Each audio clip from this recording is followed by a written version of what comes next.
we are still often in spaces, in-game spaces, where this cry of "get politics out of my games" is still resounding. I think that there's a really great quote in your book from the journalist Keza MacDonald. It says, "I suspect that a lot of the feeling behind keep politics out of games is really keep politics I don't agree with out of games." I'm curious as to that how you, as both a games writer and a journalist, how do you navigate this? How do you approach the idea of politics in games? I mean, I think everything's political, so you can't avoid it. I mean, that's pretty clear. If you're to be at all, if you have a morality, you do have a morality. Everybody has a morality. Morality is a subset of your actions. It's not what you say, it's what you do.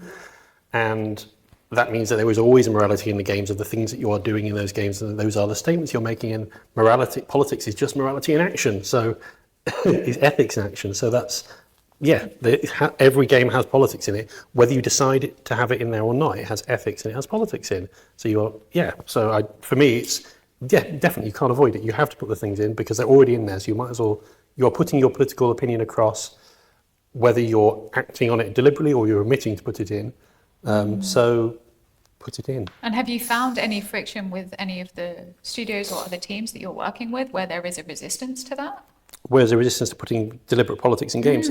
Yes. I mean, you do find people who don't want you to put in clear statements about support for minority groups. That happens. That's part of development, and it's about, but then you get people who are like determined to put it in and determined to put as much diversity and have every person in your game a freedom fighter of a different sort. And you're kind of trying to strike a balance between this thing being informative, this thing being ethical, and this thing being entertaining.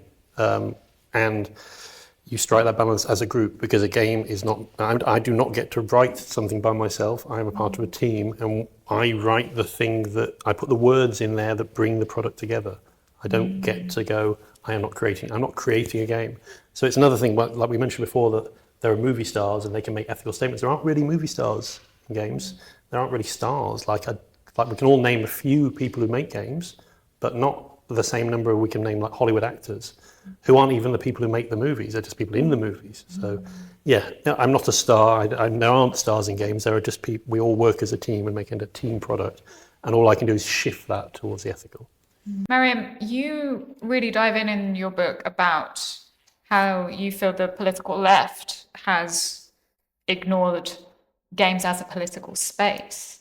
Let's tell us a little bit about that and maybe what you'd like to see more of in the future, because, if it's not being occupied by everyone, then we're going to end up with what we have with very marginalized corners. Yeah, the moment that blew my mind was, I think, in 2015, when my partner at the time told me about the organizing that happens within EVE Online, the kind of class war that takes place there, and just amazing examples. And then, I found my own, world of examples of reciprocal altruism and self-organization and solidarity and like voting systems and currency systems that happen within games. And I found this entire world of like extremely sophisticated organizing methods that like within my, again, activist milieu where, when I was comparing ourselves, I was like, we can't organize, at the brewery, and these people are just so much more disciplined than us a lot of the time, so I just felt like there's just so much to learn, even in just the formats that they do.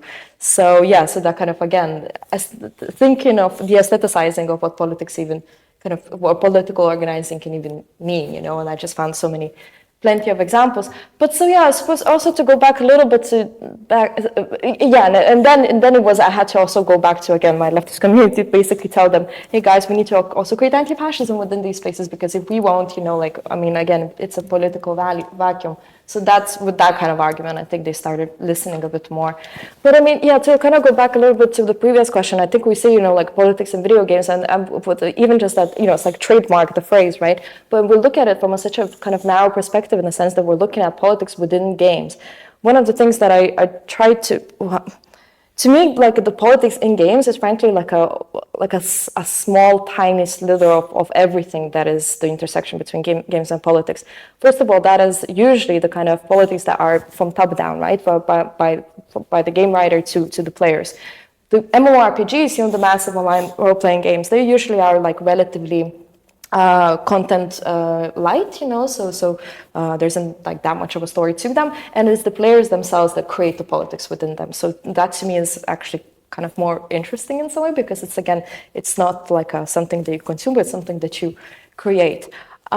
And then again, it's the politics start in games. Not only the moment that you open an engine on which you're going to build the game, which is usually one of the two engines, one being Unreal Engine owned by Epic, who own like Fortnite and so on, and the other one being Unity, which again are two massive corporations. So already the politics could already begin there, because you're already creating that sort of like a relationship with a product, I suppose. And as a Marxist, I kind of look at it, I suppose, from that early perspective.